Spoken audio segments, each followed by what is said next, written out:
નમસ્કાર દર્શક મિત્રો, હું છું રૂપલ લુણીચિયા. સંપૂર્ણ ન્યૂઝમાં આપનું સ્વાગત છે. પાલનપુર શહેરના તિરુપતિ રાજનગર સોસાયટીમાં રહેણાંક મકાનમાં આગ લાગવાની ઘટના સામે આવી છે. તિરુપતિ રાજનગર ખાતે રહેતા કિરીટભાઈ રાજગોરના મકાનમાં અચાનક આગ લાગતા અફરાતફરી સર્જાઈ હતી. જોકે આગની ઘટનાના પગલે આજુબાજુથી સોસાયટીના લોકો દોડી આવ્યા હતા અને પાણીનો મારો ચલાવી આગ પર કાબુ મેળવવામાં આવ્યો હતો. જોકે નગરપાલિકાના ફાયર વિભાગની ટીમ પણ આગની ઘટનાને પગલે ઘટનાસ્થળે પહોંચી હતી. ત્યારે આગની ઘટનામાં મકાનમાં રહેલ એસી, પંખા, ફ્રીજ સહિતના ઉપકરણો તેમજ ઘરમાં રહેલ અન્ય સરસામાન પણ બળીને ખાખ થઈ જવા પામ્યો હતો.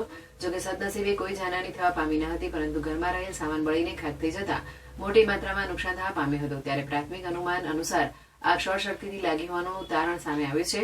જોકે આગની આ ઘટનામાં કોઈ જાનહાની ન થતા સોસાયટીના લોકોએ પણ રાહત અનુભવી હતી. અમારા ઘરે પ્રસંગ હોવાથી બધા ભેગા થયા હતા અને 9 વાગે અમે લોકો ઘર બંધ કરીને ગયા હતા. એનાથી શોર્ટ સર્કિટના લીધે આખું ઘરમાં ઘણું બધું નુકસાન અને જાન બધું થયું છે. કેટલા વાગ્યાની ઘટના? 9:15 શું શું બળીને ખાખ થઈ ગયું?